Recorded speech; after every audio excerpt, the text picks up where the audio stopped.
A huge international story of major significance. To Zambia is where we go now. The curtain has come down on Edgar Lungu's 6-year rule. The country's Electoral Commission declaring the leader of the United Party for National Development, Hakainde Hichilema, the president-elect. While Lungu claims the vote was neither free nor fair, international election observers are saying the polls were actually transparent and peaceful. Let's look at the latest developments. I'm joined, it's a huge pleasure, by Dr. Nicole Beardsworth from the University of Wits University, all the way over from Lusaka. Been there for the last month, Doctor. Good to have you with us. So we seem to have two contrasting views on this, and not, it seems, too much legal wrangling.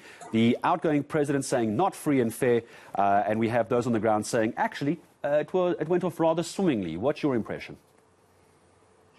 Well, it's an interesting election, in fact, because it was not free and fair. If we look at the environment, the military was on the streets, the Electoral Commission was captured, the judiciary was being bent to the will of the incumbent.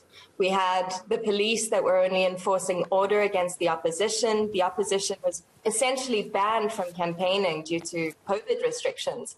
So what we see is an incredibly unfree and unfair election, but actually, nonetheless, the opposition won a landslide.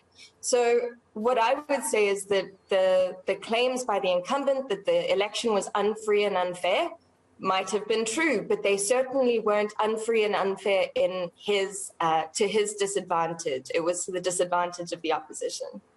I see reports yesterday coming out that there was some sporadic, small range kind of protests, some people damaging some properties. We'll call them sporadic protests, but nothing too much to deal with for the government there. The now president-elect calling on those involved to stop or face the full might of the law. What's the reaction been on the ground, Doctor, if you could? So celebrations began sort of late on Sunday. At least about 6 p.m. on Sunday, we had people celebrating in the streets. As you say, there was some destruction of materials, but that seemed to have been from now what are going to be ruling party supporters, what were previously opposition supporters, who were destroying the campaign materials of the ruling party and had gone into some branch offices and taken some chairs and things. I think the sorts of sporadic chaos that we might have seen was actually very limited, and it was not particularly violent. And as you say, now Hichilema has called for calm, he's called for restraint, for everyone to respect their opponents. So I think we're not going to have any trouble from here on out. Well, that's obviously good to hear, Doctor, as well. Let's talk about the importance of this election, not just for the Zambian people as well, but for a change of government in the country as well. But also, if you can go into that for me regionally as well, Zambia is such an important part of the African continent, isn't it? Absolutely. Zambia is fundamental. I mean, our history in South Africa, Zambia played host to the ANC in exile. It was an absolutely important frontline state in the fight against apartheid.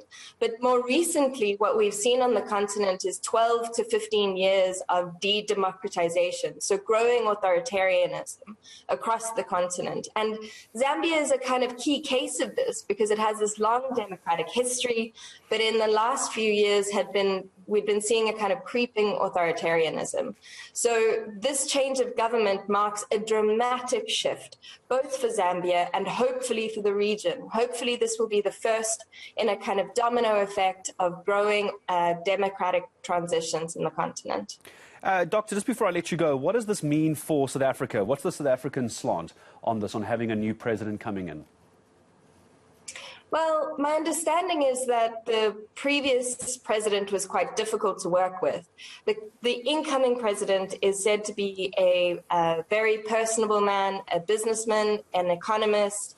He's going to have his own set of economic interests. And I think for South Africa, it may be a real opportunity to re-engage in the economy, to increase South African business interests, to increase South African trade. And for South Africa more broadly, it's just great to have another democracy in the region again.